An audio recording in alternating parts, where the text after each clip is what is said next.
झालेली मतमोजणी तिथे विनय गोसावींनी जो आपल्या पदाचा आणि सत्तेचा मास दाखवला, त्याच्यानंतर बबन आव्हाड यांनी त्यांना जी सहकार्य करण्याच्या दृष्टिकोनातून कुलभूषण पाटील असतील, मतमोजणीचे जे प्रतिनिधी असतील यांच्यावर जो लाठीचार्ज केला, मारहाण केली, त्या सगळ्याच्या गोष्टीचा निषेध करण्यासाठी, तसेच नुसतंच आमच्या कार्यकर्त्यांवर किंवा आमच्या पदाधिकाऱ्यांवर मारहाण झाली नाही, तर जळगाव शहरातील जे सगळे पत्रकार बांधव आहेत त्याच्यात आमच्या 2 पत्रकार भगिनी सुद्धा होत्या. तिथे महिला पोलीस मध्ये नसताना त्या पोलिसांनी त्या महिलांना सुद्धा एकदम बेदर्दीने कुठली तमा न बाळगता की या महिला ज्या पद्धतीने बाहेर लोटलं, बाहेर काढलं, त्या सगळ्या गोष्टीचा निषेध करण्यासाठी आज आम्ही ही पत्रकार परिषद घेतलेली आहे. मूळ मुद्दा असा आहे की कुलभूषण पाटील आणि कापसे, मयूर कापसे यांची मागणी होती की आमचं रिकाउंटिंग करा, आता फेर मतमोजणी करा. ही जी मागणी आहे ही कायदेशीर होती. अवघ्या 15 मिनिटात ती पूर्ण होऊ शकत होती. म्हणजे त्यांनी अर्ज मंजूर केल्यावर ती 15 मिनिटात पूर्ण होऊ शकते. पण विनय गोसावी हे कुठले तरी फाडगिरी करताय, त्यामुळे त्यांनी ती मागणी मुदतीत घेतली नाही, नंतर फेटाळून लावली. मला एकाच मतदार संघात जर 19 प्रभाग होते आणि 19 प्रभागांपैकी काही ठिकाणी ती मान्य केली जाते, काही ठिकाणी ती मान्य न करता फेटाळली जाते, याचा कुठेतरी या भ्रष्ट निवडणूक आयोगाचा वास येतोय. म्हणून आज खरी पत्रकार परिषद घेतली जात आहे. जसं बघितलं तर कुलभूषण पाटलांनी तिथे बसले, आपण सगळ्यांनी ते व्हिडिओ बघितलेले आणि सगळी खरी घटना तुम्हाला माहिती आहे. माझी तर सगळ्या पत्रकार बांधवांना ही विनंती आहे की ज्या पद्धतीने आव्हाडांनी पहिले लाठीचार्ज केला आणि मग तिथे काही जळगाव शहरातले फक्त तिथे शिवसैनिकच होते, 8 आणि 10 मधले असे नव्हतं, तर 1 ते 19 प्रभागातली ती मतमोजणी होती.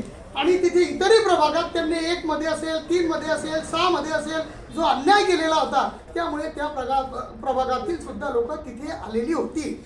आणि हे तुम्ही जर व्हिडिओ बघितलं तर ते तुमच्या लक्षात येईल. आणि ते झालेलं असताना त्यांनी कुलभूषण पाटील हे त्या अधिकाऱ्याचे हात जोडतायत आणि सांगतायत की मला फेर मतमोजणी करू द्या. त्याच्यात पोलीस अधिकारी मध्ये मध्ये बोलतायत. वास्तविकता तिथे पोलीस अधिकाऱ्यांचा पहिल्या फेजमध्ये येण्याचा कुठलाही संबंध येत नाही. ते पोलीस अधिकारी आणि तुमचा ट्रॅफिक फोर्स सगळा मध्ये होता. तर ही जी सगळी दडपशाही होती, या सगळ्या गोष्टीचा निषेध व्हायला पाहिजे, यांना कुठेतरी लगाम लागला पाहिजे, म्हणून आजची पत्रकार परिषद आहे.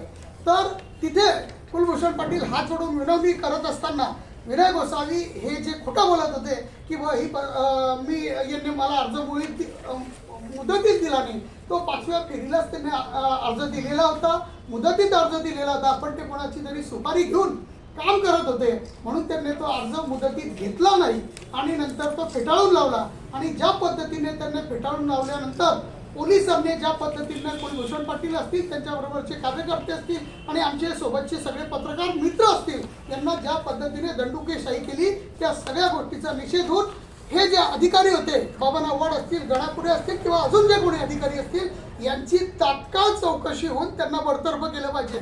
आपण जर बघितलं तर जळगाव मध्ये संदीप पाटील नावाचा एक अधिकारी होता, त्याच्या विरुद्ध कुठली फिर्याद नव्हती, पण एखाद्या आमदाराने उचललं, त्याला 1 मिनिटात काढून टाकून त्याला निलंबित केलं गेलं. मग बबनराव आव्हाडांबद्दल विधानसभेत 4 आमदार प्रश्न विचारतात.